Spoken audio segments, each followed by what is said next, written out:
नमस्कार। कभी ऐसा लगता है जैसे किसी पहिए में घूम रहे हों, बस दौड़ते जा रहे हैं ये सोचकर कि थोड़ी और मेहनत, बस एक और प्रोजेक्ट और फिर जाकर शांति मिलेगी। आज हम आत्म जागरण के कुछ ऐसे सत्यों पर बात करेंगे जो हमारी इसी सोच को पूरी तरह से हिलाकर रख देंगे। तो चलिए शुरू करते हैं ये सफर। हम सब इस भावना को जानते हैं, है ना?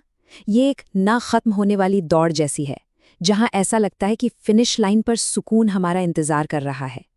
पर क्या सच में ऐसा होता भी है?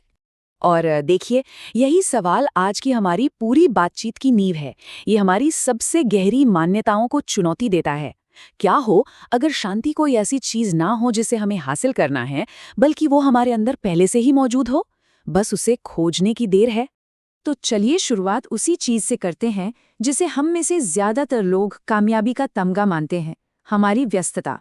पर क्या ये वाकई एक खूबी है या फिर एक जाल? हम अपनी व्यस्तता को एक बैज की तरह पहनते हैं, है ना? जैसे कि देखो मैं कितना जरूरी हूं। पर सच तो ये है कि कई बार ये सिर्फ खुद से भागने का एक बहाना होता है। सच्ची इमोशनल मैच्योरिटी तब आती है जब हम ये समझ जाते हैं कि शांति बाहर की चीजों से नहीं, बल्कि अपना ध्यान अंदर लाने से मिलती है। और यहीं से हम अपने अगले अहम बिंदु पर आते हैं। हम अक्सर शांति को गलत जगहों पर खोजते हैं, और शायद यही हमारी सबसे बड़ी भूल है। ये एक बहुत ही गहरा सच है। कोई भी पद, कोई भी रिश्ता या कितनी भी दौलत हमें हमेशा के लिए शांति नहीं दे सकती। क्यों? क्योंकि ये सब चीजें बदलती रहती हैं, ये अस्थायी हैं। तो सवाल ये उठता है कि असली स्थायी शांति आखिर मिलेगी कहाँ? इसका मतलब ये बिल्कुल नहीं है कि जीवन से भागना है, बल्कि इसका मतलब है जीवन के साथ अपने अंदरूनी रिश्ते को बदलना है।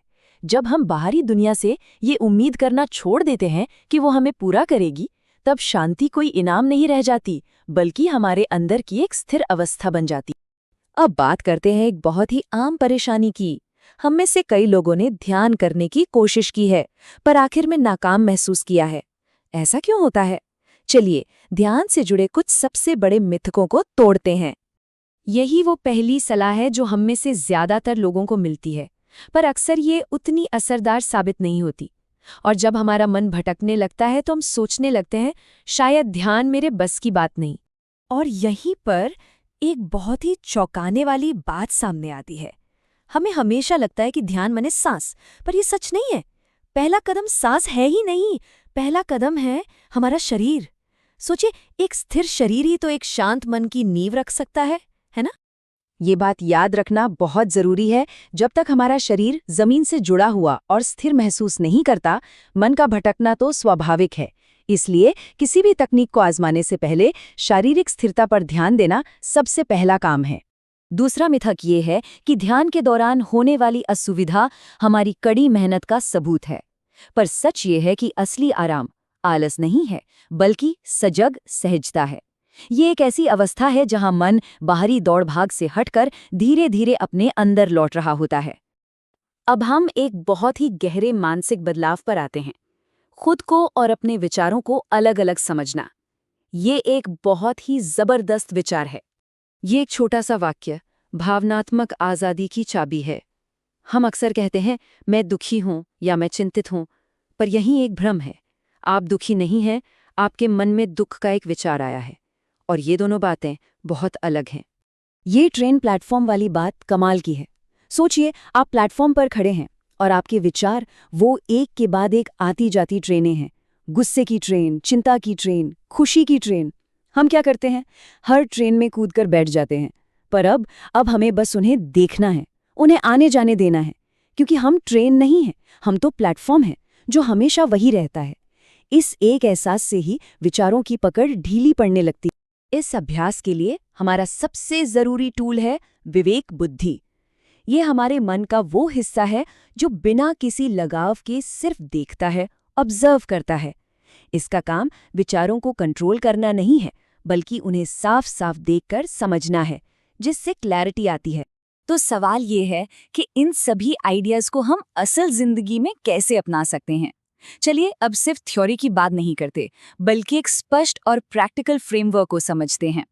एक और आम गलतफहमी ये है कि सांस लेने से सब ठीक हो जाता है, कि सांस ही असली हीलर है। पर सच ये है कि सांस सिर्फ एक पुल की तरह है।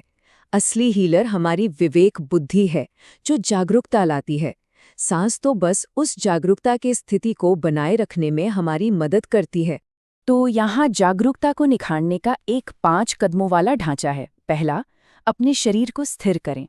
दूसरा, सचेत आराम से मन को भीतर लाएं। तीसरा, विचारों को एक देखने वाले की तरह देखें। चौथा, उन्हें अपनी विवेक बुद्धि से परखें। और पांचवा, उस शांत अवस्था को बनाए रखने के लिए अपनी सांस का इस्तेमाल एक पुल की तरह करें। तो आखिर में चुनाव हमारा है। ये दुनिया तो हमें हमेशा और ज्यादा व्यस्त रहने और ज्यादा हासिल करने के लिए उकसाती रहेगी, लेकिन असली सवाल ये है, क्या हम उसी दौड़ में भागते रहेंगे या फिर रुककर अपनी अंदरूनी जागरूकता को निखारने का रास्ता चुनेंगे? ये फैसला हमें ही करना है।